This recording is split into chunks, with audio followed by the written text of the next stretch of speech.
A very warm welcome back to the channel. I can't thank you all enough for the continued support you have been showing. I think one of the failures on my part when it came to daily uploads is you are only really getting a slice of the aviation industry and not really being able to get from me a look into the entire industry. There's focus on KLM, Emirates, Norse Atlantic Airways, and a new order for Airbus aircraft. Let me begin though with KLM, which will be growing its fleet following a new lease agreement that was signed with CDB Aviation. 3 Airbus A380 aircraft will be dry leased to KLM, acting essentially as a supplement to an existing commitment that tallies over 100 Airbus A320neo family planes for the broader Air France KLM group. The additional Airbus A321neos will be delivered between September and November of 2024, and KLM eyes a deployment on medium-haul routes through to Europe with these aircraft. They believe that the efficiency that the A321neo has will greatly benefit their operations for the long term. KLM has a fleet of 112 in-service aircraft, and yes, that is certainly a general fact, but if I dig deeper into their fleet, very interestingly, some of its oldest aircraft types are actually narrow bodies when measured by average age, indicating this will be very much a vital decade ahead for the carrier, as it does look towards bringing down the average age of its narrow bodies and a more efficient fleet should arrive. A fleet of 737-900s, to give you one idea, average 21 years of age, while the 737-800s sit at 16.7 years. It doesn't get much better with the E190s at 15.3 and the 737-700s at 13.5. Of course, there are older 737s and such flying around within the aviation industry, but for an airline like KLM, they'll be wanting more efficient operations, and they're beginning to get that with the operation of the 787. Despite a significant commitment to the 737 also as outlined just before, the switch was made by Air France KLM to move towards the popular A320neo family to power future flying. CDB Aviation, if you are unaware, is a global aircraft lessor that is a wholly owned Irish subsidiary of the China Development Bank Financial Leasing. IATA described the China Development Bank as the largest Chinese bank for foreign investment and financing operations. On to Emirates, who have had, once again, a busy week. Given the status of the airline in the industry, it's really hard to have a quiet week for them as they continuously expand their network, reveal details about future aircraft, and so much more. They've actually announced plans to boost their Australian presence by November of this year, explicitly focusing on Sydney. The Dubai-based airline will officially upgrade the Sydney operation to feature only Airbus A380s. Yes, that means the world's largest passenger plane will operate all 3 daily flights, and that means 21 weekly services will be flown by the A380.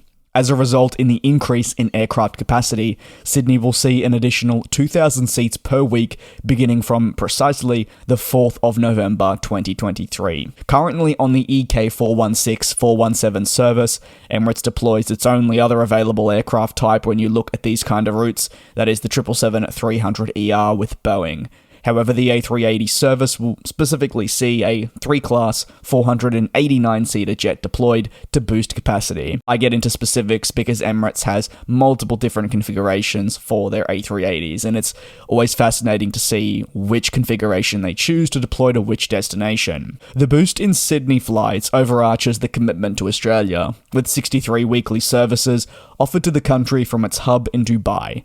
Therefore, 56,000 weekly seats there or about to and from its 4 significant ports within Australia are present. Melbourne and Sydney, though, are the only 2 cities with 3 daily flights. Brisbane follows with a double daily service, and as you may have heard in yesterday's aviation news recap, well, the airline is also potentially targeting a Adelaide relaunch and even Darwin services once the Airbus A350 arrives, so definitely expect that number to only grow. Since the global pandemic, when taking a look at the A380, it's definitely returned in sheer numbers for Emirates.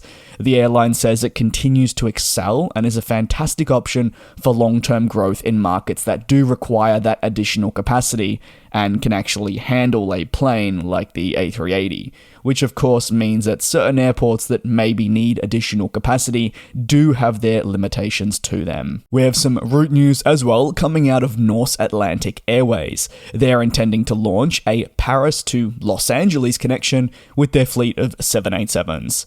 The new connection from the City of Love is slated to begin on May the 1st, 2024, and is part of the airline's presence already out of Paris Charles de Gaulle, which sees a year-round connection to New York JFK and shortly Miami.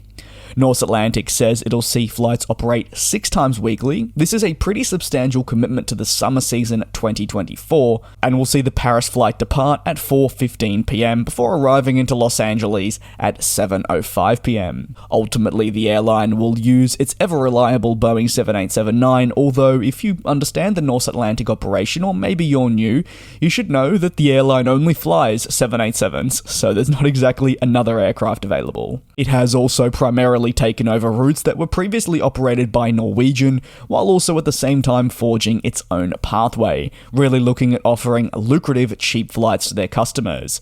And this flight will start at €319 in economy. Per Cirium data, the carrier has its Charles de Gaulle and New York JFK, alongside a Rome to New York JFK flight leading the way per month, with 62 flights recorded for August 2023 for both of these services. The biggest drop year on year was London Gatwick to New York, which saw flights fall from 40 to 0 from August 2022 to August 2023. Norse Atlantic is very much continuing to find ways to adapt to the market. This includes significant shifts for the overall network in the coming months, that is the winter season, as it looks towards flying to warm weather destinations during the European winter.